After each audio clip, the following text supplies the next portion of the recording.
Udayana.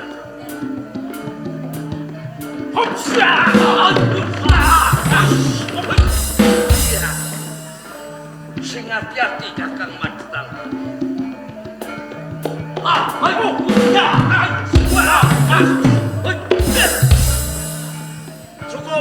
Cukup Udayana.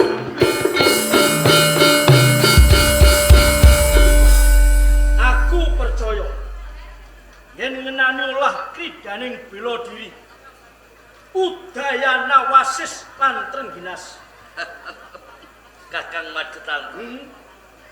Aku ngasuka weruh ana ing pertapan Raja Sliman. Iki jeh tatarane kaya-kaya dening siswa-siswa liyane kae. Aku jeh sinau, Kak. Aja ngasurake marang derajatmu. He Udayana, Kakang Madutan. mundhak ing tataran sak bacute ya kuwi ngenani ngilmu Jaya Kawijayan. Mumpung iku ning papan kedaden, aku kepengin mbuktekake antarane Udayana lan Madatantra nggone nyecep ngilmu Jaya Kawijayan saka ngersaning Bapa Parwayana. Kakang Madutantra. Ento pancen karepe sampeyan kaya ngono ayo marowake dicakke ajimu. Aku tak kepen ngerti apa sekirane wis sampurna apa. Yen pancen kaya ngono sawangen grumbul kae, bakal ndak tamani aji Jaya Kawijayan saknalika bakal kobong.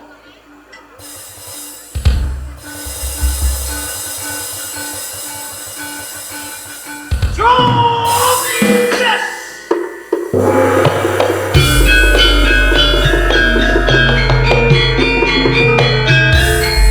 Kakang Madutantra. Udayana, Pancen aku percaya jebul anggonmu ngecakke aji Jaya Kawijayan. Iki rumangsa wis sampurna banget jalaran. Atase grumbul sakmono gedene wae kok tamani ajimu. Grumbul kae bisa kobong saknalika. Neng yo semono uga Kakang. Ora ketangkepe wae aku uga diwelek aji Jaya Kawijayan. Ana ngersaning Bapa Guru Resi Parmayana. Aku uga kepengin njajal ilmuku, Kak.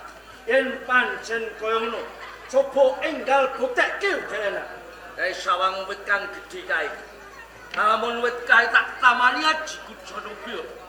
Wit kae bisa ajur saknalika tegis wis sampurna ajiku, Kak. Oi.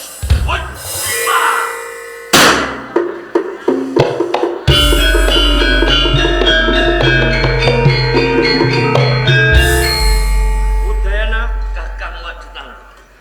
aku saiki percaya. Nanging Piye, Kak? sisan gawe kanggo mbuktekake murid ana ing Radas Liman antarane Udayana lan Madatantra kang luwih unggul anggone ngangsu kawruh ana ngersaning Bapa Resi Parwayana. Mula ing papan kene ndak tantang udyang sunging Bathara Kala. Atu aji Jaya Kawijayan antarane kowe lan aku. Kakang Madutantra. Ora teges aku wedi ora, Kakang. Ning yo mbok ilinga sampeyan pitungkasing Bapa Guru Resi Parmayana. Aja pisan-pisan ngecakke aji Jaya Kawijayan. Kalamun ora kepojo ing kahanan, Kakang. Yen to pancen Udayana ora wani, Udayana ora gelem, tak anggap Udayana salah sijining murid sing jerih ing getih. Kakang Madutan. Ento pancen sampeyan kedurung kepengin njajal aji Jaya Kawijayan. Ing papan kene uga aku ora bakal wedi. Ayo marowake, aku tak kepen ngerti sepiro kadigdayanmu. Enggal ditemtokake Udayana. Sing ati-ati Kakang Madutan.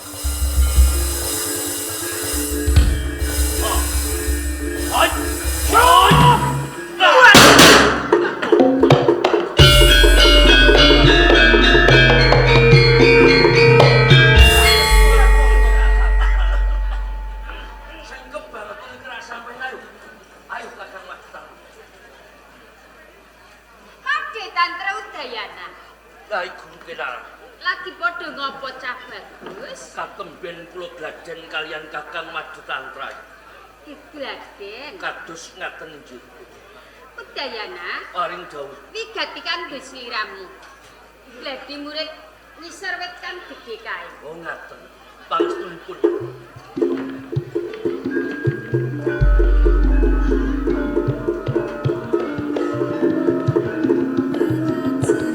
Mas Chandra, Nyai Kenarang.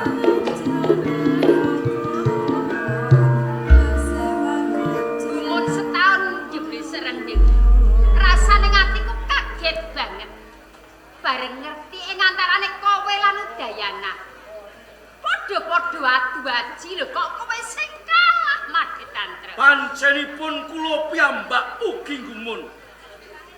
Anggen kula ngangsu kawruh wonten ing Padepokan Radas Liman. Menika langkung rumiyin kula ketimbang Udayana ning wis semanten. Nalikane kula tanding kula adu aji Jaya Kawijayan, kula kalah, kula ketumplek Nyai Kenarang. Mas Chandra. Awuh, Ngono kuwi genah cetha. Ing antarane siji lan sijine murid. Resi Parwayana kuwi bang siladan dibeda-bedakake. Bapa Parwayana mbang cindhe mbang sladan. Iya. Kula badhe nyuwun pirsa Nyai Kenarang. Ingkang dipun mbang cindhe menika sinten? Udayana, Ingkang dipun mbang sladan kowe Mas Tantra. kula. Mari basane sisih gelas sisih gelas diseni kebak, gelas sing sisih diseni mung separo. Ingkang dipun iseni kebak menika sinten? Udayana, Sing diiseni separo kowe. layak kula dadi bocah koplak. Mergo isine mung separo. Mas Tantra. Nyai Kenarang. Ing kene aku ora ngajani ala kowe lho ya. Aku ora ngajani ala. Umpamane aku dadi kowe, duweni murid sing ora adil, ngopo kok dibuteni golek guru liya wae ngen. Nyai Kenarang. Saking rumaos kula wonten ing Padepokan Radas Liman menika boten wonten guru ingkang sekti, boten wonten guru ingkang pinter, namung Bapa Resi Parwayana. Lho, sliramu maturken kaya ngono pancen sakenane Made Tantra durung ngerti sapa to guru sing luwih ampuh katimbang Resi Parwayana. Menawi ngaten wonten. Ana Made Tantra. Lajeng sinten menika Nyai? Ora susah golek guru ado-ado, aku dhewe saged dadi guru. Nyai Kenarang piyambak.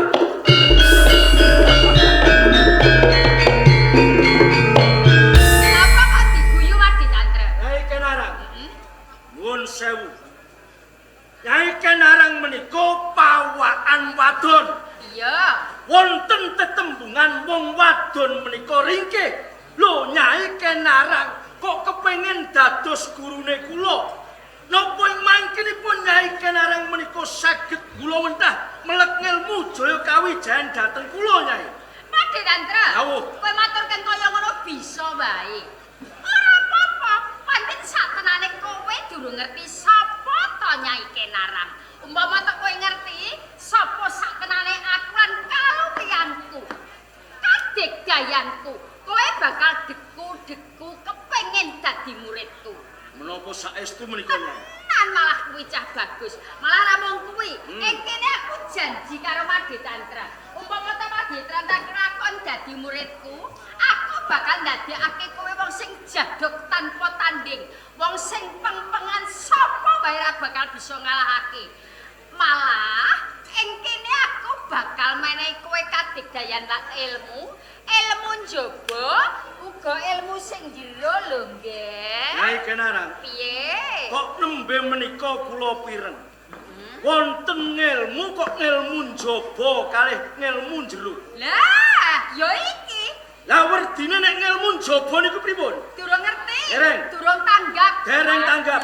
Made Tantra, ilmu njaba.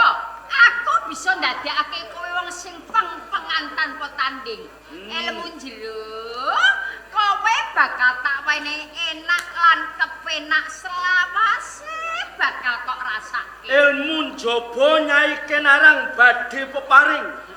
Aji Jaya Kawijayan kalian kula saengga kula dados wong sing jaduk mbleguduk tanpa tanding. Ya.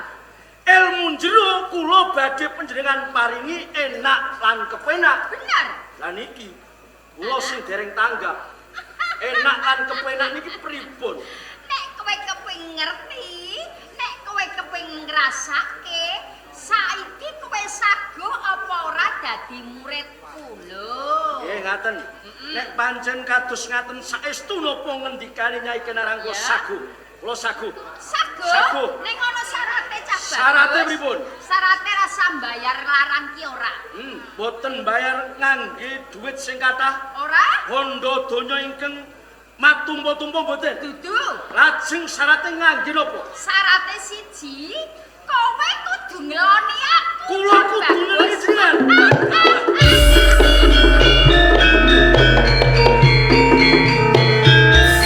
Kenarang. Nuwun sewu. Apa? Nyai Kenarang menika sampun dados garwanipun guru kula. Iya. Boporsi Parwayana. Bener. Lho kok kula niku kudu nyenengi, kula niku kudu ngeloni kalih Nyai Kenarang.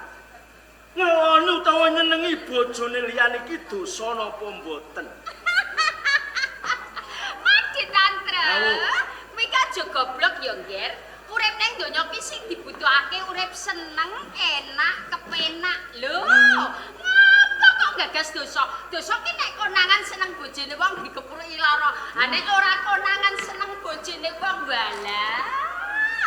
Enake ora karuan yo, Ngger. Ngoten to. Dosa niku nek konangan, Nek konangan. tan wurunga konangan digebuki, Lah, dipiloro ngrasake lara.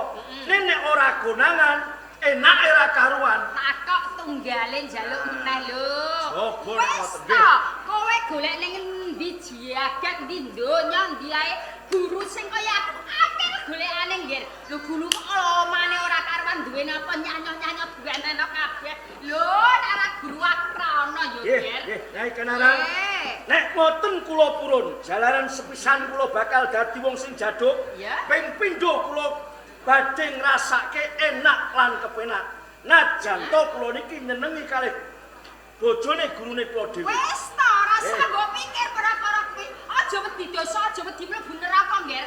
Malah nek kowe kelakon mengko nyenengke atiku, mergo nyenengno atine wong, besok nek mati ki cadangane mlebu swarga kaya kowe bisa, Nger. Kowe besok nek mati mlebu swarga lho. Mergo nyenengi bojone wong. Demeni bojone wong niku Ya. mati mlebu. Nek mati mlebu swarga. Mlebu swarga napa mlebu neraka? Mlebu swarga. Mlebu swarga. Nggih, nggih, nggih, nggih. Nyai Kenarang. Nggih. Kula sakniki pitados kalih Nyai Kenarang. Ya. Kula sagai. Kula badhe purun lelados kalian Nyai Kenarang. Nah. Mati tantra. Awu. Yen pancen kene kowe saguh dadi muridku, saguh lagi marang aku, nuruti apa sing tak karepake. Mergo aku ngrumangsani wis bosen. Aku ndek bojo tuwek kaya Resi Parwayana wis ra kuat. Atase aku isih enom, aku kepengin disanding wong lanang. Nah, nggih. Mongko bojoku babar pisan wis ora kelar ngeloni aku. Lah, nek ora kanthi cara keng kaya ngene iki, uripku ora bakal ngrasakake seneng. Lah, perkara iki bakal tak buktekke Made Tantra. Aku bakal ndadekake kowe wong sing jaduk tanpa tanding. Nanging tak kandhani Cah Bagus. Kowe bakal dadi wong sing jaduk kalamun to kowe duweni kitab Tripitaka. Kula iso dadi wong jaduk nek kula saged anggadhahi kitab Tripitaka. Yo, Lajeng wonten pundi mapanipun lan sinten ingkang anggadhahi? sing duweni bojoku Resi Parwayana. Apa Resi Parwayana? Ya. Carane pripun? Colong Kula colong. kok dhisik. Made Tantra. Nyai Kenarang terus pundi? Kowe iki aja goblok to, Ngger. Aja grusak-grusu tundone kesluru lho. Dipikir dhisik sadurunge Kula makan. niki selak kepengin dadi wong sing sekti, kepengin dadi wong sing jaduk. Ya. Kadaya-daya kula kepengin nyolong kitab Tripitaka, Nyai. Made Tantra. Awo. Nek nganti kowe sing nyolong, mengko nek nganti kadengangan Resi Parwayana, durung bae kowe nggawanane kitab Tripitaka, nek kadengangan malah cilaka, ngerti ora? Menawi mboten kula ingkang nyolong lajeng sinten? Aku dhewe. Nyai Kenarang piyambak. Mergo saka gedene katresnanku karo kowe. Tur meneh, kalamun tok aku sing nyolong kitab Tripitaka, mongko aku bojone Resi Parwayana. Kalamun teng mengkone nganti kadengan kabeh kuwi ora bakal ngawis carane. Oh ngaten nggih. Mongso borong Nyai Kenarang. Tak buktekke saiki uga ning sadurunge aku kuwi aku njaluk sangu dhisik nggih. Pripun?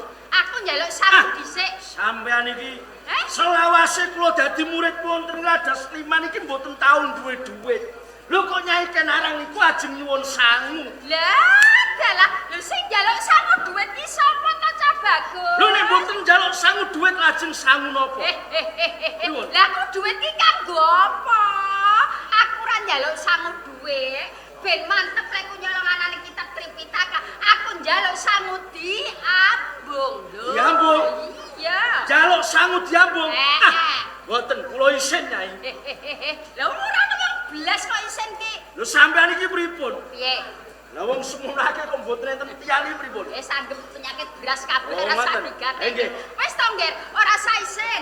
Nek isih mak tak merem. Aku merem ngoten. iki lho, pipi wabung rasane piye diambung wong ganteng kuwi, Ngger.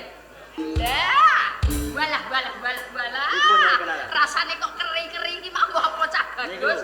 brengos kula sing lemet niki. Waduh, gek kaya ngapa mengko kelakon aku kok keloni. Tak tindakke aku nyolong kitab Tripitaka Ngaten nggih, mati. mongso borong Nyai Kenarang.